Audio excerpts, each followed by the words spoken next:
ছবি বাদ দি ট্ৰেক্টৰৰ ছবিত আপোনালোকে ভোট দিব লাগে লাগিব কি নালাগে পদুমফুল বিচাৰি নুঘূৰিব কিন্তু এওঁলোক ট্ৰেক্টৰহে আছে যিসকলে পদুমৰ মানুহ আছে মই আহ্বান জনাইছোঁ ট্ৰেক্টৰত ভোট দিয়া মানে পদুমত পোৱা কিন্তু অৰ্থাৎ ট্ৰেক্টৰৰ ছবিত ভোট দিয়া মানে প্ৰমোদ বড়ো ডাঙৰীয়াক ভোট দিয়া হিমন্ত বিশ্ব শৰ্মা ডাঙৰীয়াক ভোট দিয়া নৰেন্দ্ৰ মোদী ডাঙৰীয়াক আৰু এইটো তৃতীয় পৰ্যায়ৰ নিৰ্বাচন আৰু অসমত দ্বিতীয় পৰ্যায়ৰ ফাৰ্ষ্ট আৰু ছেকেণ্ড ফেজ হ'ল আৰু তাত যথেষ্ট ভাল হৈছে ভাৰতীয় জনতা পাৰ্টি আৰু NDAৰ আৰু এইটো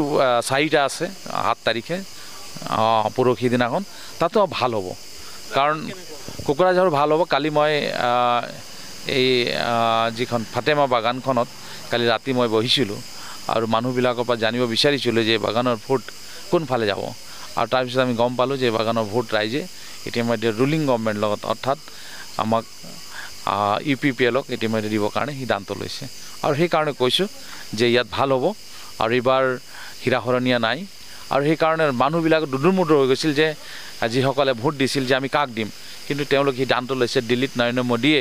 ভাৰতৰ প্ৰধানমন্ত্ৰী হ'ব সেইকাৰণে আমি চৰকাৰৰ লগত থাকিব লাগিব আৰু সেইকাৰণে আমি জানো যে UPPLক দিব তেওঁলোকে আমাৰ ট্ৰেক্টৰ চিনত আৰু আমাৰ জয়ন্ত আমাৰ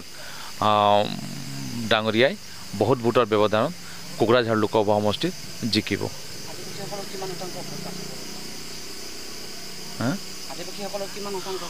চাওক আদিবাসী যিসকল নেতা সেইখন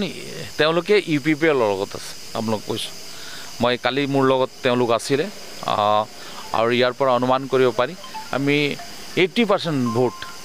আমাৰ যিসকল আদিবাসী আছে তেওঁলোকৰ 80% ভোট UPPLত পৰিব